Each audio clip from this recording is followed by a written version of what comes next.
Estamos en el segundo bloque de Tiempo de Derechos, un mundo después.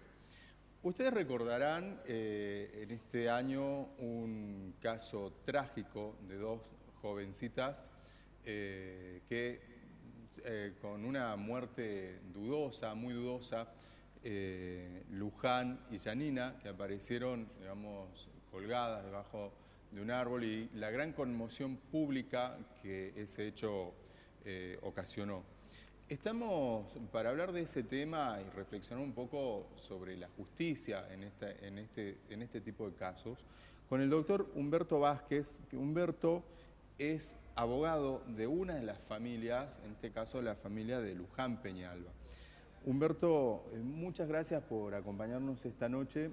Realmente vamos a charlar sin tapujos y sin prejuicios sobre lo que pensamos del caso.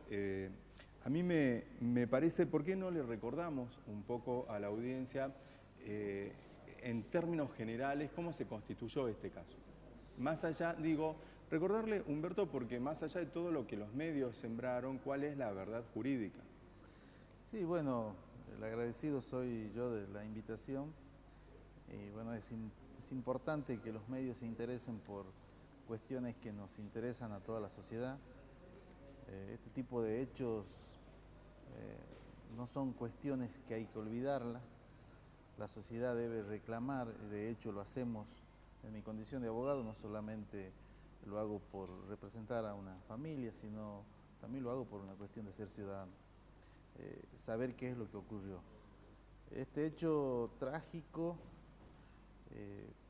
tuvo su origen en el mes de julio de este año, donde aparecieron dos jóvenes, una de 19 y otra de 16 años. La de 16 años se llamaba Yanina Nuech y la de 19 Luján Peñalba. Estas chicas aparecieron enfrente del barrio San Carlos, pasando el canal, ya en lo que sería el departamento Cerrillos, supuestamente ahorcadas, supuestamente suicidio, según es lo que dijeron inicialmente, aproximadamente tipo 21 horas, cuando se hizo una conferencia de prensa y se utilizó la palabra suicidio, de una manera muy ligera y hasta irresponsable. Sin perjuicio de señalar una serie de irregularidades en el modo de actuar, no solo del CIF, de la policía, del propio juez de la causa, de la fiscalía, del propio gobernador inclusive. Cosas muy raras, muy dudosas. No con eso estamos echándole la culpa a nadie de manera particular, pero sí en este tipo de situaciones se debe actuar con la transparencia y la objetividad que significa dilucidar la muerte de dos personas. Y no se lo puede hacer como ha ocurrido, con negligencia, con desidia. Y sobre todo, Humberto, la muerte de dos personas jóvenes y mujeres, en un contexto muy vapuleado en el terreno de la seguridad en los últimos años en Salta, con todo el tema de feminicidios y demás que se viene hablando. Este caso vendría a sumarse de alguna manera a esta cantidad de casos que marcarían una tendencia a lo largo del tiempo, ¿no? Salta tiene desgraciadamente una estadística en el tema de lo que es el maltrato a las mujeres y ese tipo de cuestiones, un elevado índice. Es una sociedad donde evidentemente hay un comportamiento por ahí excesivamente machista y hasta le diría feudal en términos de posesión de las personas, donde a pesar de estar en este siglo ya, hoy tenemos que hablar de esto como si estaríamos en el medioevo prácticamente. Cosas que resultan ser sorprendentes ante una sociedad de que aparentemente no ha despertado con relación a los derechos de la gente. Salta es muy particular en muchos aspectos, no solo en el tema que estamos hablando, sino en materia laboral. Desde el Estado se encubre el empleo en negro. Es decir, hay una serie de cuestiones de sometimientos, de cuasi servidumbre. de pseudoesclavitud. Y me parece que hay que decir también que hay una serie de cuestiones que hacen específicamente a la institución de la justicia y de los jueces. Yo, en otros casos, digamos, de imposibilidad de acceder a la justicia como en este, lo que se ve claramente es la corporación judicial actuando ahí para una élite establecida y que habría como dos justicias paralelas, una justicia para los ricos y otra justicia para los pobres, o para quien tiene más acceso al mundo político y para quien tiene menos acceso. Sí, por ahí eso se define, no sé si como ricos o pobres, por ahí he escuchado decir una justicia para gente como nosotros. Claro. El tema es Sí, quiénes son nosotros. exactamente. Naturalmente en ese nosotros obviamente no debo estar incluido, tampoco me interesa estarlo. Me parece Y que seguramente Luján y Janina tampoco. seguramente, porque, te repito, la negligencia, la desidia, la irresponsabilidad en cómo se hicieron las cosas, habla de una subestimación de las familias, de la vida, de la condición de mujer. eh, y esto es grave porque en definitiva está poniendo a la luz un problema que no es accidental. Estamos hablando de un problema estructural en una sociedad que mira a las cosas de costado cuando le toca a gente común vivir estas situaciones. Naturalmente que si Luján o Janino hubiesen sido de otras familias, probablemente en el concepto ese de nosotros discriminativo, probablemente la situación hubiese sido distinta. En el caso de que yo conozco a la familia Peñalba, son gente común, laburantes, como cualquier otro ciudadano, sin tener por ahí ni siquiera demasiada injerencia en la política, tendrán sus opiniones como la puede tener cualquiera, con un nivel socioeconómico de clase media, es decir, una gente normal. Y lo conozco desde siempre, somos contemporáneos, hemos sido vecinos, amigos, venimos del mismo pueblo. Es ¿Cuál decir, es ese pueblo? desde el Galpón. Del Galpón. La familia Peñalbas, ellos son Peñalba Pérez, son del Galpón. Yo también soy del Galpón. Es decir, que el conocimiento que tengo de la familia es un conocimiento de toda la vida. Y hay una profunda afectividad por lo que Naturalmente, decís. es decir, mi función es, dentro de ese contexto, hacerlo en base a esta relación que he tenido. No es una relación profesional aislada de todos estos aditamentos de Ni amistad. comercial, ¿no? Exactamente, menos aún comercial. Lo que decís me parece fundamental porque en general muchos de los abogados del medio, no sé si vos estás de acuerdo con esto, pero tienden a interpretar a las víctimas o a los familiares y a decirles ustedes me firman un poder y yo continúo. Yo creo que en tu caso me parece también que hay como un acompañamiento mucho más profundo de ese proceso que está haciendo la familia Peñalba para asumir la muerte y toda esta imposibilidad de acceder a la justicia. Mi función es intentar descubrir qué es lo que ocurrió. Si ayudo de otra manera, en buena hora, desconozco. Muchas veces nosotros los abogados en este tipo de situaciones estamos frente a una sensación o un sentimiento de cierta impotencia porque es como leer en la madrugada de vuelta el expediente y tratar de encontrarle alguna otra cosa. Y por ahí uno se siente con cierta incapacidad e impotencia me encantaría saber qué es lo que realmente ocurrió. Es decir, y cada vez que uno lee de nuevo el expediente o se topa ante otra gente que uno le pidió alguna consulta y encontramos cosas más raras. ¿Cómo está el caso ahora, Humberto? ¿Y cuáles son las líneas investigativas que hay que seguir explorando, Mire, a tu punto de vista? Líneas investigativas no hay ninguna en términos estrictamente judiciales y de investigación específica. Hay una idea, hay una inercia en la quietud de un tribunal y de una fiscalía penal, que nada hicieron. Es decir, no hay una hipótesis de absolutamente nada. Esto en definitiva nos indica que por esta cuestión omitiva pretenden sellar la idea del suicidio o del doble suicidio. Algo que es imposible hacerlo en los términos de la causa. Nosotros hemos hecho investigaciones y hemos intentado hacer una reproducción privada de cómo surge del expediente que habrían ocurrido los hechos. Y nos damos con la sorpresa de que es imposible que en los términos encontrados las chicas se hayan suicidado. Si a eso le agregamos alguna serie de cuestiones propias de la autopsia, nos estaríamos respaldando la idea de que las chicas no habrían muerto en el lugar. De todos modos, todavía nosotros no tenemos conocimiento pleno de todas las pruebas. ¿Por qué? Porque nos dimos con la triste sorpresa de que en el expediente no había todas las pruebas que el CIF tenía. Y a nosotros nos llegan algo así como 200 y algo de fotos de manera anónima, donde nos damos cuenta de que había un montón de cosas irregulares. Pero un montón de cosas irregulares. Podríamos estar como que 4 la escena horas se hablando armó de esto. entonces. La escena en la que aparecieron Prácticamente las chicas se armó. es muy prolijo el armado de la escena del supuesto suicidio.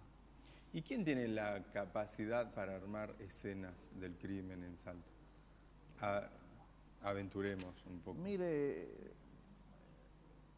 si miramos hacia atrás, siempre quien tuvo capacidad de armar situaciones a los fines de mostrar una realidad aparente fue quien tuvo poder de policía. ¿Qué quiero decir esto? El Estado, a través de la policía, en la época del proceso militar, los milicos. Yo creo que acabas de decir una cosa muy, muy importante, porque también la policía son como varias policías, no es una sola, y hay tensiones y luchas al interior de la policía, que bueno, me parece que pueden tener que ver con estos casos también, ¿no? Sí, hay muchas cosas. Digo esto, Humberto, porque si uno dice solamente la policía, pareciera ser, o le puede quedar a la audiencia como que es toda la policía una gran cosa, un gran conglomerado, pero me parece que hay que ver los intersticios de cómo funciona la institución policial y cómo eso repercute en la posibilidad de hacer justicia o no y cómo se articula con el poder político. Sí, el tema es que policías buenos hay, como hay médicos buenos y como hay policías malos. Exacto. Esto, no estamos generalizando en ponerle una tacha a toda una institución policial, no es ese el sentido. Lo que estoy hablando es en este caso concreto, situaciones irregulares a partir de la investigación policial y después de la intervención del CIF, porque presumiblemente a las chicas las encuentra la policía. Y desde el momento que se la encuentra la policía hay ya una serie de divergencias, donde aparentemente 3 policías distintos son las que lo encuentran. Todavía no sabemos cuál es en realidad el que la encontró. Se atribuyen 3 personas a haberla encontrado. Y luego la gran divergencia de algunos de esos datos aportados por la policía con las fotos anónimas que aparecieron tiempo después. Es decir, ¿cuál es el sentido de que esas fotos no estén en el expediente?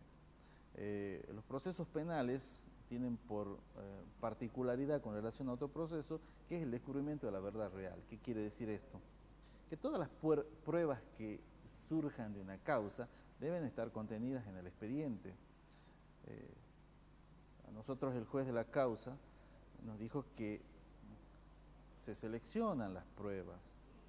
Esto es muerte dudosa, justamente no tenemos algún tipo de idea concreta de quién puede ser el autor de un doble homicidio o los autores.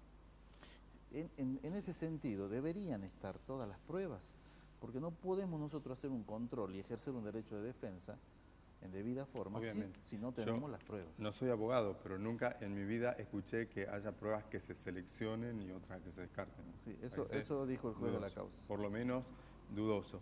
Humberto, alguna de las últimas preguntas, pues se nos está acabando este segundo bloque. ¿La familia de Yanina tiene la misma desconfianza respecto a de esta situación? Lo que yo sé, es lo que sé de los medios periodísticos. ¿Vos no has tenido un contacto directo con ellos? No tuve nunca ningún contacto y lo que vi del expediente es que ellos sí habían pedido la cremación del cuerpo y que el juzgado le impidió por cuestiones propias de la investigación.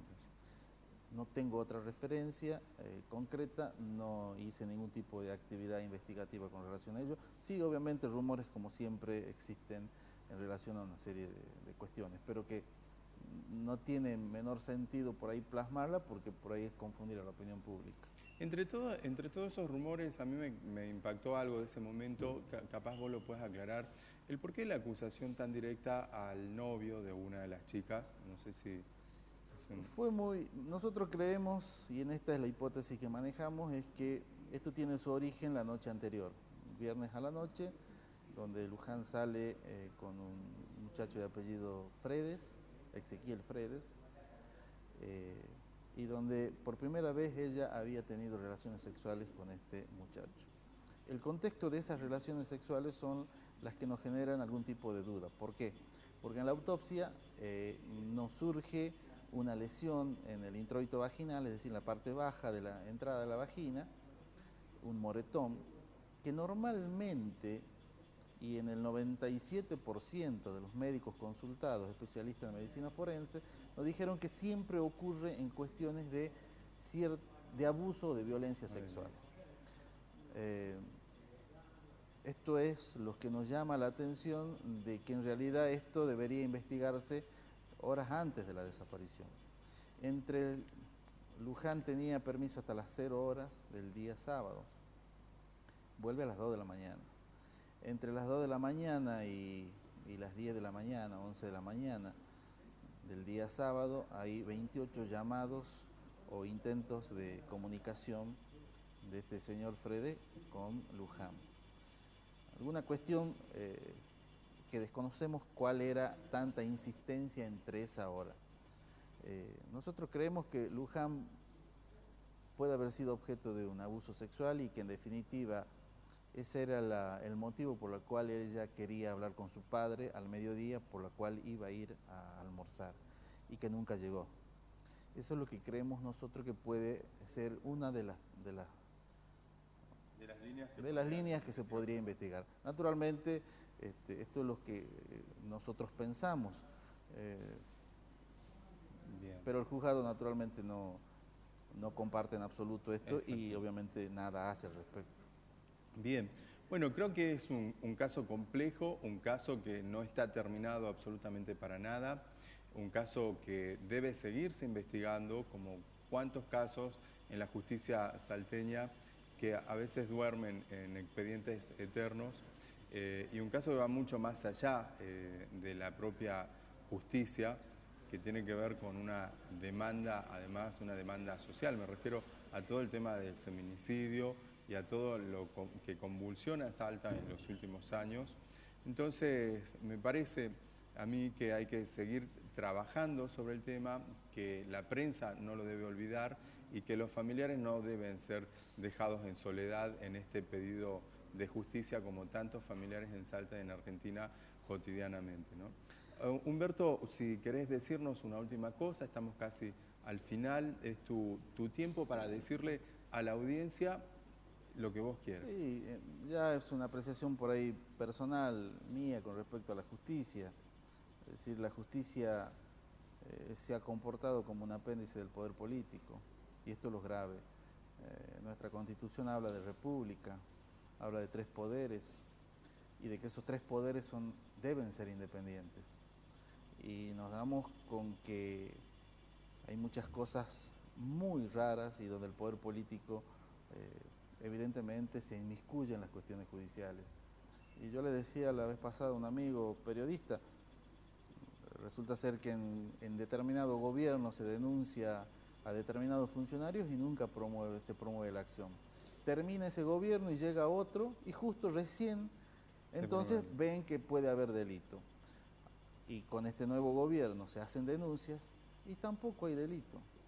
Es decir, esto es muy claro de que la injerencia del poder político sobre las decisiones del poder judicial son evidentes, al margen de que tenemos una procuración de la provincia que es manejada directamente del poder político, es decir, que la capacidad acusatoria e investigatoria que tiene el Estado la maneja el poder político, lo cual es completamente equivocado. Pero me parece que hay que avanzar en la justicia, como decía nuestra Presidenta de la Nación, con la democratización de la justicia. Me parece que en cuestiones de orden público, de interés público, debería la gente participar en la elección de jueces penales. Sería muy importante y evidentemente cambiaría mucho la visión de lo que son las cosas o las causas judiciales. Creo que la seguridad también debería ser producto de participación democrática. Y estamos hablando de participación democrática, no estamos hablando de emitir el sufragio de manera formal. Tal cual. Nos tenemos que ir, me están prácticamente cerrando.